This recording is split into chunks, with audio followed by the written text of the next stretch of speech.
What up, what up, what up? Ladies and gentlemen, Olympian, author, NBA superstar Dwyane Wade. He's the author, as you know, of A Father First, How My Life Became Bigger Than Basketball. Dwyane, congratulations on this amazing book. What do you want people to take away from this? Because you really put your heart and soul in this book. Thank you. First of all, I appreciate the love. Thank you. You never know what to expect when you come upon this territory. But yeah, writing this book, you know, I think if anybody have read the book or have it, I kind of talk a lot about my personal life in a sense, and I really talk a lot about, you know, my upbringing, and I focus on obviously being a father.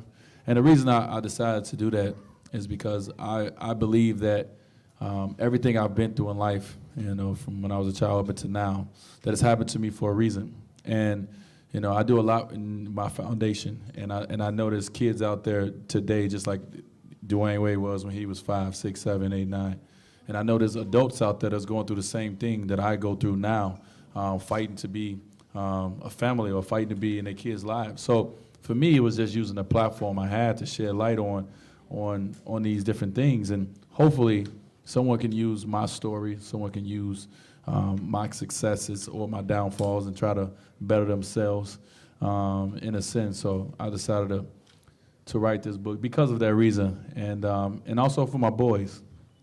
Also knowing that, you know, they're young right now, but one day they're gonna read this book, one day they're gonna grow up and really get a chance to understand what happened in their dad's life, what happened with the dad and their mom, and they have a lot of questions in a sense. And so another thing, I just wanted them to understand kind of me and what made me who I am and how I got to this point today. And so I think we cover a little bit in the book, a little bit.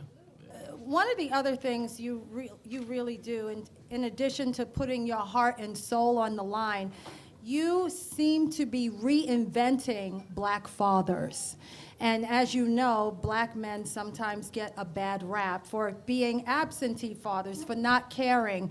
And tell us about the message that you really want to send the world, that that's a myth, right? Well, the message that I kind of want to send is to, you know, first of all, it's a lot of great fathers out here.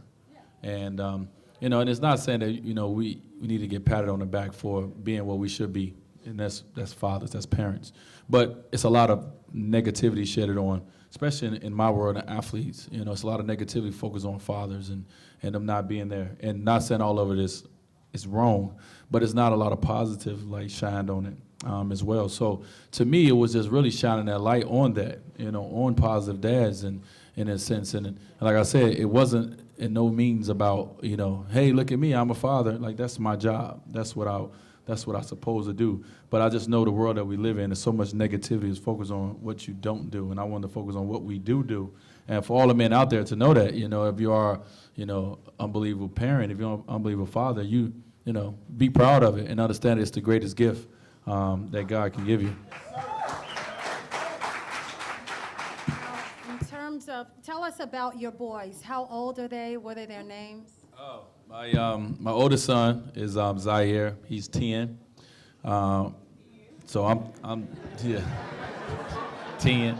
I'm from the Midwest. I'm sorry. So my Chicago accent. And my youngest Zion is 5. So, you know, I had Zaire when I was 20 years old when I was in college. And I had no clue what to do at all. And so, you know, there's my worlds. And I also, you know, my nephew is 10, and he lives with us as well. I take care of my nephew. So I'm in the process of raising 3 young future leaders is what I call them, hopefully one day.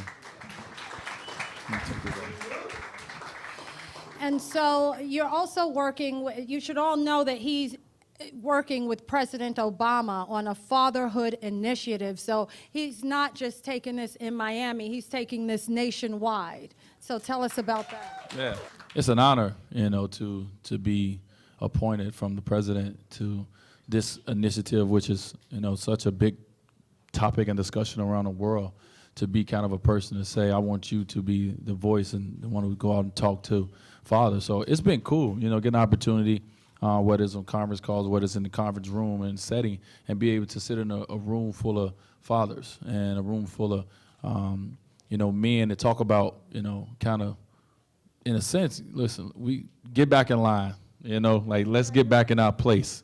And, I was raised by, strong women, but, that's all good and that's all great, but we need men in our lives. Our kids need us men, and it's kind of like we telling them, hey, get back in line, man. Let's do this. Men, stand up.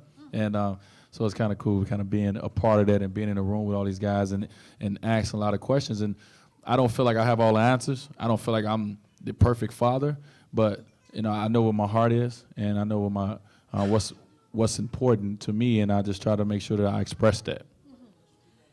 As an NBA superstar, you're traveling all over the country and even the world. Olympian, let's show him some love for. He showed them how to play ball for real. So, as someone who travels all over the world, how are you going to manage not one, not two, but three boys? Well, yeah, I have a schedule just like everyone else. I go to work. I get up, I go to work. Sometimes my job allows me to be gone for a few days or whatever. But it's just you make it work. Like I told you upstairs. It's a lot of parents who's at home every day and they have a disconnect from their kids. So it doesn't matter if you're in the house every day. So I found a way to still be connected to my kids even when I'm gone. I just got off the phone with them before we came down here, and nothing, I'm gonna say that story. But I just got I'm gonna say it. I just got off the phone with today, and I'm, just having fun, and just being more engaged into their life, and just being, them being comfortable and confident enough to be able to talk to me, whether we're talking on Skype, whether we're FaceTiming, whether we're BBMing, whether we're texting. And I told my son today, I said, man, I didn't hear from you yesterday. He was like, oh man, I was busy. Busy? You're 10 years old. What you mean you busy? So, and he just, he's like, yeah, Dad, well, today the doctor told me I just hit puberty. I'm like, what? But he felt comfortable enough to share to me that he's becoming a man at 10 years old. So, so no, it's great. You just got to have that kind of communication with them. You got to, and it's not easy. I'm not saying it's easy at all. I mean, being a parent is one of the hardest things that we will ever do in life, and you're always learning. I learn from my kids every day. Like, it's situations that come up, and even though I took parenting classes, situations that come up, and I'll be like, I don't have an answer right now, but I make it up. And I'll be like, I go in my room, I'll be like, I hope that was the right thing to do. So, it's going to be times it's going to come up, and it's going to be situations you're not going to know what to do. It's no book, it's no book you open up and say, okay, well, he got sent home today for doing this. Okay, so the book says, it's nothing that tells you that. You got to kind of, it's no handbook, so you got to kind of fill it out. You got to treat every kid as they are their own, will have different personalities, et cetera. So you got to, it's not easy, at all. So what lessons did you're obviously learning a lot of lessons being an NBA star, working with a team. Are you learning any lessons on being a father from that environment? Well, I think, I think been 30 years old now, and I've matured so much from even when I was 25, when I got divorced. I just matured so much in life. But I think both of them go hand in hand. Me maturing and saying, I want my kids to live with me. I give up a lot of freedom that a young man in the NBA could have to say, I want this responsibility. It's matured me to the point where I can even play with a LeBron James and a Chris Bosh. A couple years ago, I wouldn't have been able to do that, because my ego and my pride wouldn't have let me. But I matured and I understood what's most important to me in my life, and the success of winning is more important than the amount of dollars that that you can make just by being the man on a team. So they go hand in hand.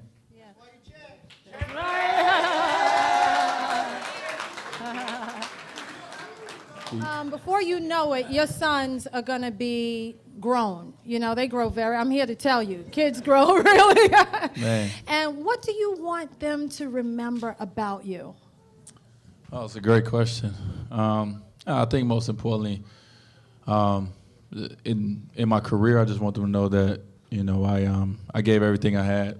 You know that, you know, I just want them. I love that they see me get up every morning and go to work. You know, I love when they see me come home late at night because they know that that's kind of showing them that it takes hard work to be successful. And even though, you know, I'm playing in the NBA, nothing is guaranteed to me. So I have to continue to keep working after championships, after gold medals, after et cetera. I still work, you know, tirelessly to try to become better. So I think in the career aspect, you know, I lead by example. And I think as a father, you know, I just want them to know and understand, first of all, how much I love them. And, you know, we could tell our kids we love them. I always tell my dad that. Like, my dad never hugged me and said, I love you. I'm like, Dad, you could have told me you love me once or twice. Like, you know, we could tell our kids that we love them. But, you know, I just want them to understand that I wasn't perfect. But, you know, I learned from them. And I'm learning how to be a parent from them. And I just want them to really see and understand what was the most important things in my life. And I think if they see how I approach being a father, they will understand that they are the most important things. Even though I have a life that I have to provide for them and I have to work, and it doesn't allow me to be there every day, but I'm not there every day because I don't want to be. It's because I have to make sure that their futures are taken care of. I'm trying to break that generational curse that we got going on in the Wade family. I hear that, because generational curses are very powerful. Yeah. Shall we talk a little basketball? Yeah. So, I'm here. Right. So how much would it cost for the Knicks to grab you from the Heat? I'm under contract. I can't go nowhere. You're under contract, but contracts are made to be broken, my brother. I'm putting them on the spot. But listen, let me ask you this serious question. What with the Heat, y'all seem to be on fire the whole season. For real. I mean, from game one, it was like they are in their rings. Ain't no doubt. And we are Knicks fans, but you couldn't deny that y'all were on your way to getting some rings. I like that. You got them. So wait, ho. So what was y'all strategy without giving away the secret sauce? What was y'all strategy? It's not really a secret sauce. You know, I think for us is, you know, when we got together in the year 2010, when we played together a season ago, as I continue to say, we just, you know, it was so much noise. I ain't gonna even say hatred. I'm gonna say noise. Right. It was so much noise around us, Right. You know, we kind of fed into the noise, and I don't think we really played the game for the reason why this young man right here will play the game because he loves it. Because he enjoys it. I don't think we played the game because we loved it and enjoyed it anymore. We played it to hush everybody up or to prove people wrong. And that's just not the pure way to play the game. And I thought this year we came back, you know, after a very tough and you know, hard loss in the finals, to come back and say, listen, guys, we're approaching this totally different. You know, we can't approach it with that mentality, that us against the world. And even though, you know, it is us 15 players against everybody else, but we want to go out and we want to enjoy being friends and playing together. We want to enjoy playing in the NBA, which is a dream come true. We want to reach our goal to win a championship, which we dreamed of doing since we was kids. So, you know, we just came in with a different mindset. And y'all are all cool? Y'all are all friends like that, for real? Yeah. Sometimes there be hating behind the scenes. We cool. We all good. We have no problems, no issues. And how was the Olympics? So which country gave you? One country had y'all shook for a minute now. Spain had them. Spain had y'all. Well, you know, I had knee surgery, so I was watching. But Spain is good. In 2008, when we played Spain, they took us down to the wire. I mean, they had 9 NBA players. It's not like they, you know, we had 12, they had 9. You know, so it's going to be a competitive game. The world is great. You know, the game of basketball is so big around the world. It's so global. You know, that it's amazing to see, you know, how big this game it is wherever you go. So. You know, it's cool, but we won. It's great. And as long as he won, he's cool. So, are y'all on your way to a three-peat? Are y'all the next Bulls? No, we got to win. We got to win 2 first. Right. I know you want one, but we're gonna take it one at a time. You know, take it one at a time? It's very tough for me right now. If you see what the Lakers did, you see what the Clippers did, you see what all these good teams doing. They gearing up. And you know, we just gonna take it, you know, one game at a time, you know, one month at a time. We gonna work it and make sure that, you know, we as good as the Miami Heat can be, and we're not gonna concern ourselves with what the other people are doing or what the outside is talking about. For us, it's just we know how hard it was to win one championship, and we just want to continue to keep this journey we going, continue to get that continuity we have, and you know, the sky's the limit from there. So if we stay injury free, you know, we'll be all right. Right, right. And how were you after your surgery? You're all better, they say, huh? Yeah, I'm getting there. You know, you know, it's not my first rodeo. You know, I've overcame a lot of stuff, so you know, this is the least of my worries. Let me just ask you this: what was the Nick that everybody made a big deal about? The Nick? The Nick, the Asian, what was his name? Oh, Jeremy Lin. Jeremy Lin. How can I forget that name all the time? So he said, what did you think of that whole thing? No, seriously. Respectfully, and then we're going to let him sign your books, okay? But what did you think about the whole Jeremy Lin sensation, him being on the cover of Sports Illustrated back-to-back, coming out of nowhere? What did you think about that whole thing? Oh, good for him.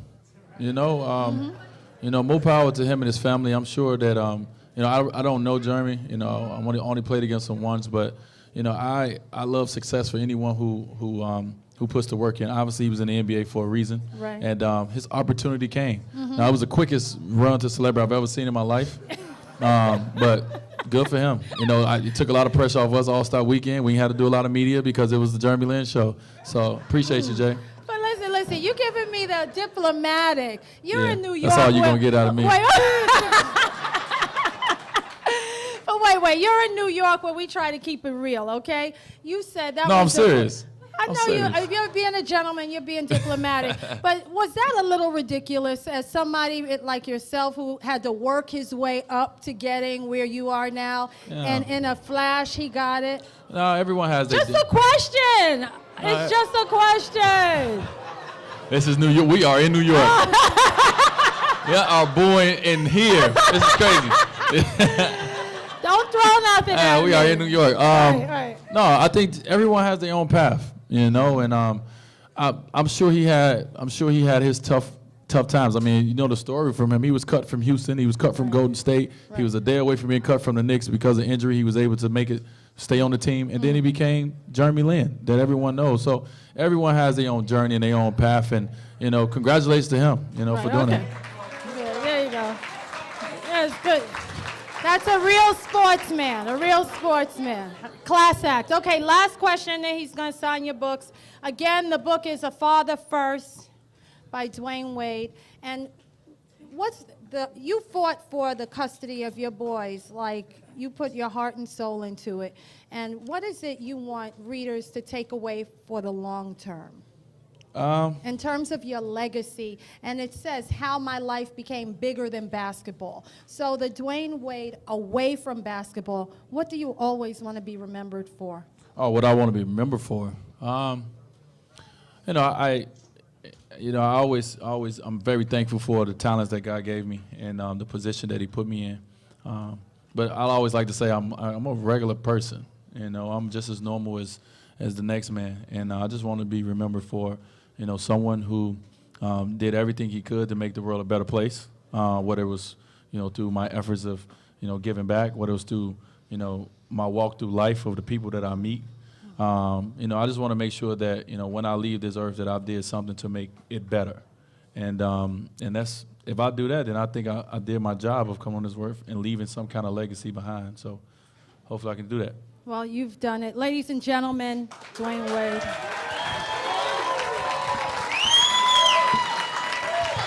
Oh, good. So that means when we play the Knicks on November 2nd, I ain't gonna get booed. Is that what y'all saying? That's cool. Right. They're gonna show you mad love, love. Right. And we want you to just know that this event, as you know, was brought to you by Hue-Man. Marva Allen, you know her store closed, but she is back with this pop-up store. Marva Allen is a survivor, and also I want you to know he's going all over the world doing book signings, but it was very important for Dwyane Wade to come to Harlem. He loved that. Yeah.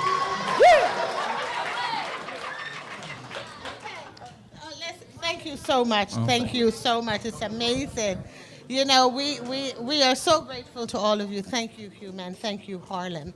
And we want you to continue to show this great absolute love and support, and you're going to help me to make this easy. So we're going to sign books now.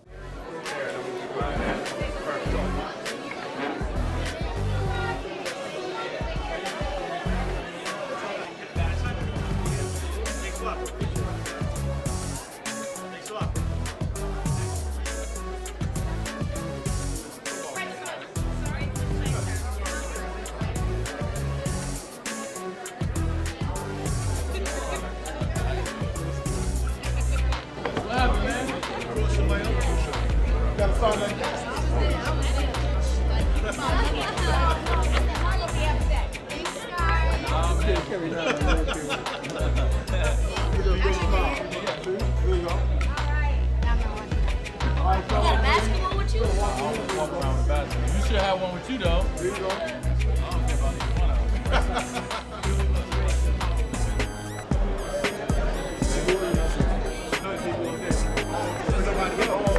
What? 14. Thank you, baby.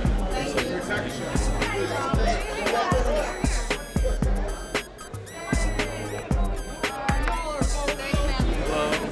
How you doing? Latifah.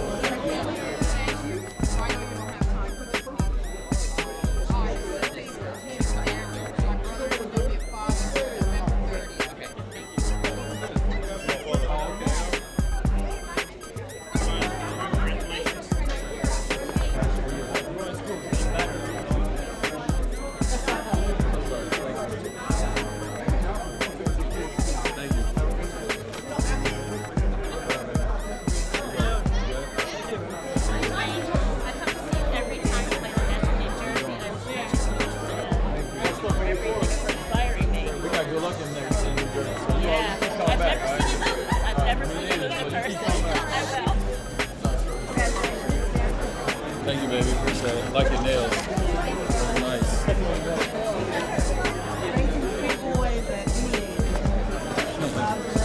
you. Will do. How you doing? I'll take your book.